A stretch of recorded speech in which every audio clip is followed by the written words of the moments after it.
Welcome to our Arabic and Muslim Awareness or Understanding seminar. In this session, today is the third session. Today I want to talk to you about women in Islam. Women in Islam. In Islam, women has no right equal to the men. Don't listen to what they said in the media. What they said in the media that Islam lift the women up, Islam is give right to the women, Islam is protecting women. All of this, which is a media talk, it's a good talk, but this is not the true thing. And again, let me here to be clear. I'm not comparing what the Muslim do to their wives. Because a lot of Christians also, they treat their wives badly. Or in some other countries, sometimes women is not the same, equal to men as we think. So it's not like how the Muslim or what the Muslim do, it's what the Quran and the Sharia teach. So here in this seminar, I'm teaching you what the Sharia law teach, what the Islam teach, what the Quran teach. So our problem here is not what the Muslim do. It's our problem here is what the Quran teach about women. So the first question we ask, are women equal to men in the Quran, in the Islam? Are women equal in value, in inheritance? Like if the father died, can the man and the boy or the brother and the sister can take the same share or not? Or in the court witness, if a Muslim man will go and witness, can the Muslim women go and be a witness, or do we need something different? What the Quran teach about this? What the Quran teach about women? Like if the woman is clean or unclean? Is a woman subject to punishment or not? All of this I will try to answer. In this session, and then we'll talk about the marriage and divorce. Like how many women can a Muslim man marry? How many? 1 or 4? May a man marry his wife after divorcing her or not? Or how is divorce will work in Islam? So let us start by the first question. Are women equal to men according to Islam? The answer is not yes. The answer is no. They are not equal. And let me give you some verses in the Quran. The first surah, like surah or the verse of the Quran, Surah 2, verse 228. Surah 2, verse 228. It says, but men have a degree of advantage over them, and God is exalted in power. So according to this surah or this verse, that men has a degree, has a step over women. So this is why you can see the men in the first and women always in the back. Why women always in the back? Because God says this, that the men has a degree over them. So God is not calling them equal, but He put the men superior. Okay, in what areas? First, the Quran or the Islam consider the women not the same value as men. Let me read you Surah number 2, verse 178. Listen to what the Quran says. It says, in case of murder, the free for the free, the slave for the slave, the woman for the women. It's amazing. God says, if in a case of murder, if a man killed a man, or a slave killed a slave, and then woman will come after the slave man. So the free man, the slave man, and then the woman. So in value, woman comes after even the slave man, the slave male. So the Quran says, like when you take the justice, or you wanna take the justice from a man, you have to know if he killed a man, or he killed a slave male, or he killed a woman. So it comes in the third degree. And then one of the other areas, women are not equal in the inheritance. In inheritance, listen to again Surah 4, verse 11. It says, God directs you as regards your children inheritance, to the male a portion equal to that of 2 females. The male will have a portion of 2 females. So the brother will take twice his sister because he's a male and she's a female. So like you cannot, as a father, give 50-50 to my son and my daughter. No, the son, the boy, the male has to take twice his sister. Why? Because he's just a male. Because maybe because he's carrying the family name. I don't know. They have some reasons. But again, when they tell you that men and women are equal, no, in inheritance they are not equal. Man will take twice of his sister. The third thing, in a court witness, let us see in Surah 2, verse 228. And it says, and get 2 witnesses out of your own men, and if there are not 2 men, then a man and 2 women, such as you choose.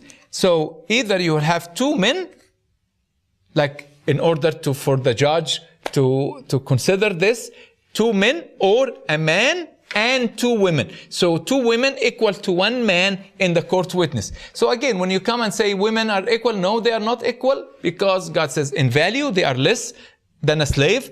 In inheritance, she take half of her brother, or in the court witness, 2 women equal to 1 man. So this will give you an idea how Islam think of the woman. And of course, this is, when you talk to a Muslim scholars, this is better than before, because before, as I told you, they used to kill the girls. If a mother keep giving birth to girls, they keep to kill the babies, because they consider girls bring shame to the family. So when Prophet Muhammad came, he stopped killing the girls. So they consider this a revolution of giving something good to the women, that he stopped killing them. Yes, he stopped killing them, but at the same time, he didn't treat them equally. Now, when a woman married to a man, the Quran consider a woman something like possessed by the man, like the man own her. And this is why when a Muslim man will go and marry a girl and marry a woman, he will pay what you call dowry, something to her father. So according to the girl, if she's pretty, from a big family, the dowry will be higher.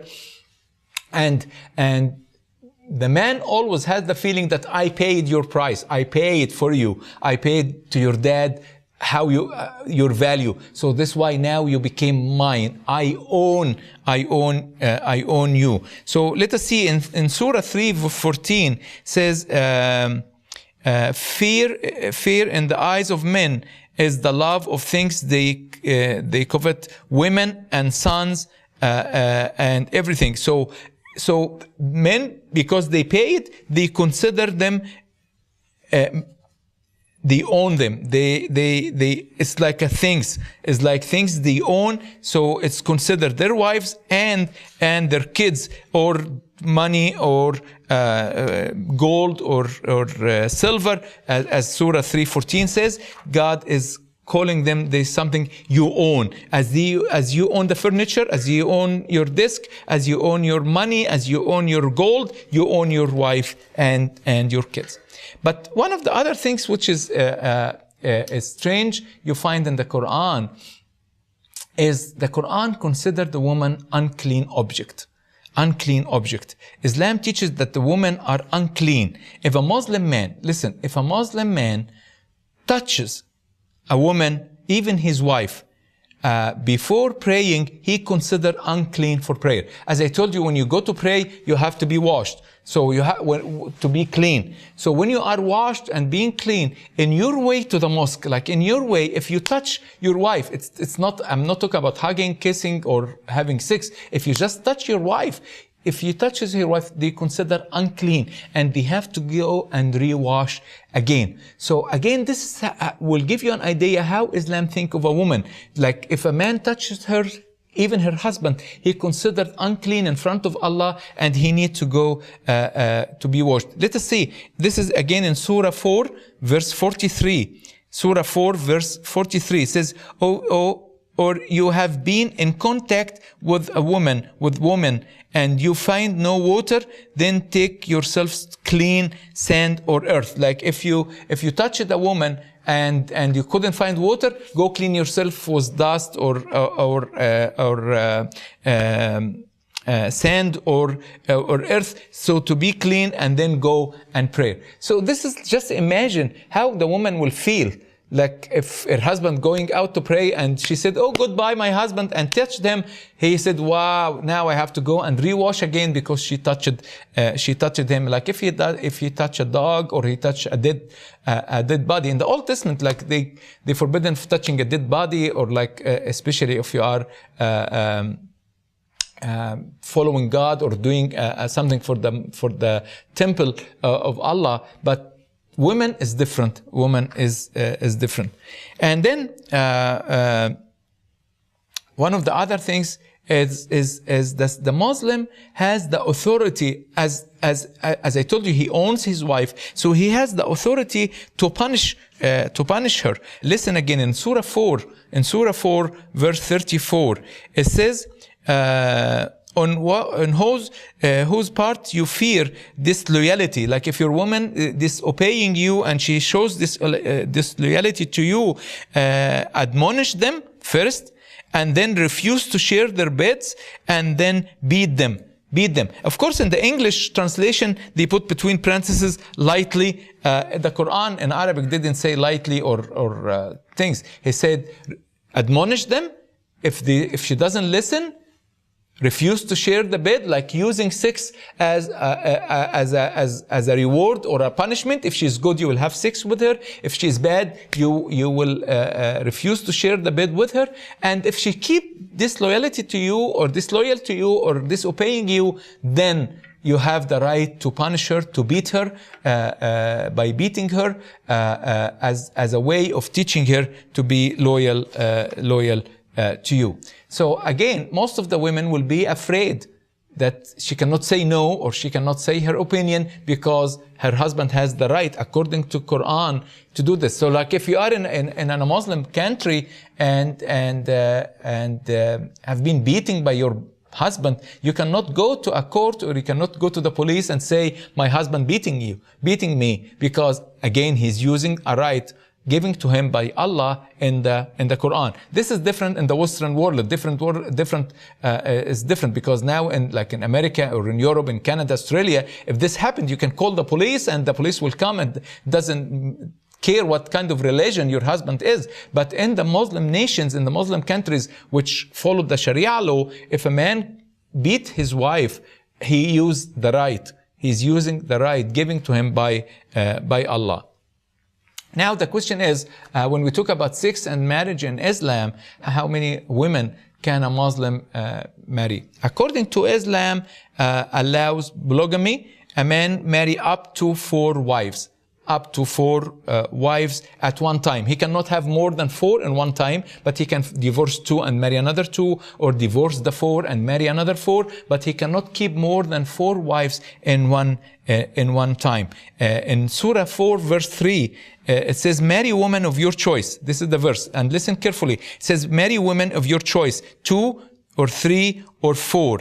But if you fear that you shall not be able to deal justly, then only 1. And it's funny when you read this verse that he didn't start by 1. So he said, marry woman of your choice, 2 or 3 or 4, as if 1 is not there. You can start with 2 or 3 or 4. But if you are afraid that you are not going to be just with them, okay, marry only 1. But as long as you be just with them, what do they mean by that? Like, for instance, if you have a TV for 1, you have to buy a TV for the other 3. If you buy a car for 1, you have to buy a car for the 3. You cannot treat one better than the others. But Islam is required the man who marries more than 1 wife to treat them justly, to treat them in a fair way, And if you are afraid that you are not gonna be fair with them, so divorce them and have only 1. And this is again according to Surah 4, verse 3. Of course, extra privilege was given to the Prophet. Prophet Muhammad has from Allah the right to marry as women as he wants, and of course you can see in Surah 33 verse 37 and Surah 38 verse 50 to 52 that Allah allowed the Prophet to marry more women, and according to most of the scholars he married like 13 women during his life. He married only one in the beginning, which is Khadija, his first wife, and he stayed with Khadija until she passed away, and so he kept the law of one wife. And a lot of scholars, they said because he married Khadija in a Christian way, because her cousin used to be the priest of Quraysh, the priest of the city where Muhammad was from. So he kept the idea of one wife until Khadija died, and then he married more than women after that. Of course, Islam teach that women are created to please men. So as long as husband wants his wife, she cannot refuse. If she refuses, one of the hadith said that the angels will curse her the whole night if her husband wants her, and she said no for any reason. She will face the cursing of angels. So according to Quran and the hadith, that God created woman to please her husband. Anytime her husband wants her, she has to be ready for him. Now, before we close, we end this session, talk about divorce. A man can divorce his wife by oral divorce. It's not like in the Western world, you have to go to a lawyer and the court and divide what you have. And this, no. It's in Islam, by just announcing you are divorced, so you are divorced. If a man get angry from his wife and said, go, you are divorced, that's it. By announcing the divorce, she is divorced. And she has to go back to her mom's or her dad's house, or to leave the house until he can get her back. Now, can a man remarry his wife? Yes. He can return his wife and divorce her and return her and divorce her. But if he divorces his wife 3 times, she cannot go back to him. She cannot go back to him. So a man, the Muslim man can divorce his wife 3 times, and he can do the 3 times in one time. Like if he's really get angry and he said, you are divorced, that means that she's divorced 3 times. If he was angry and said 3 times. But if he said only once, so he has the right to return her back, or to remarry her or reunite with her. 2nd time, he has the same right, but 3rd time, no, he can't. And of course, a lot of women, like in the Middle East or in the poor countries at this time, where they will go after that? If a man divorces his wife 3 times, where she will go? She has her kids. This is her house. She loved the man, and she can't live without him or without the kids or without the house. So now they became a big dilemma. Okay, a man get angry, he divorced his wife 3 times. What should we do? How he can consider or fixing this? Then the Quran came with the answer by what we call the legalizer. In Surah 2 verse 229, the legalizer, or what we call the muhallil, al-muhallil bil-Arabi, that the wife, she has to go out and marry another man for 1 night, spend the night with him, and this new man divorces her, and after 3 months, she can go back and remarry her first husband.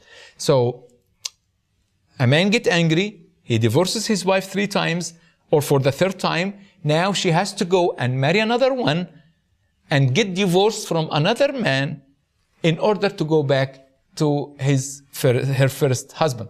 Now, sometimes when we talk to some scholars and we say, how come God will allow this? Just imagine your mom has been divorced 3 times and now she has to go and marry your uncle or to marry someone from your dad's friends for 1 night and get divorced again in order to go back to your dad. We ask, how come God will allow this? And most of the Muslim scholars, they will say, yes, listen, God is doing this to punish the man. We say, how? He said, now the man has to be punished for announcing the divorce, so next time he's going to be careful. So usually we say, okay, if God wants to punish the man, why the woman has to pay the price? Listen, who's paying the price here? Actually, she's the one who gets divorced. She's the one she has to go out of her house. She's the one who has to marry another man. She's the one who has to get divorced again. So the woman is paying the price, but they consider that God is hurting the man in his pride, that his wife now marrying another man, spending the night with him and get divorced, and this is how God will punish the man. And of course, this is very hard for women, especially if she get divorced. And this makes women, most of their lives are afraid and scared of getting divorced, because she doesn't know when her husband is gonna divorce her, what's gonna be her rights, or how she can stay with her kids after that. Just to give you a quick idea, comparing to this to Christianity, in Christianity, God created men and women equally. Read the book of Genesis. It says God created men and women in his image, in the image of God, both were born. So God gave them equal life. Men are not superior to women. God asked the man to love his wife and to die for his wife as Jesus died for the church. And because of the love, God is asking the woman to submit, not to submit because she is a second degree or second class citizen, to submit as Christ submitted to the Father. We all believe that Father and Son and Holy Spirit are equal, but the Son decided to submit to his Father, and the same way God asked the woman to submit to their husband as the husband are used to love, or ordered by God to love their wives and even to die for them.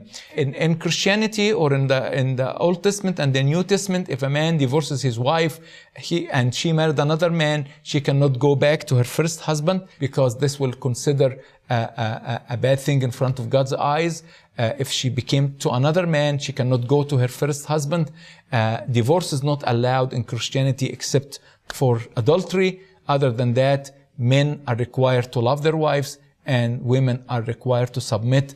And if God in the house, if Jesus lives in the house, this is the house built in the rock, and God will protect this house. So I hope now you understand about how women think, and how most of the Muslim women fear the divorce, and sometimes they accept their husband to have more than one wife better than divorcing them. And also they feel that they are not secure because they have no protection. They have no security that her husband can divorce her anytime if he just get angry and just announce the divorce. I hope you understand this, and next time we're gonna talk about human rights in Islam and Jesus in the Quran, and we'll see how Jesus teach about Christ. See you next time.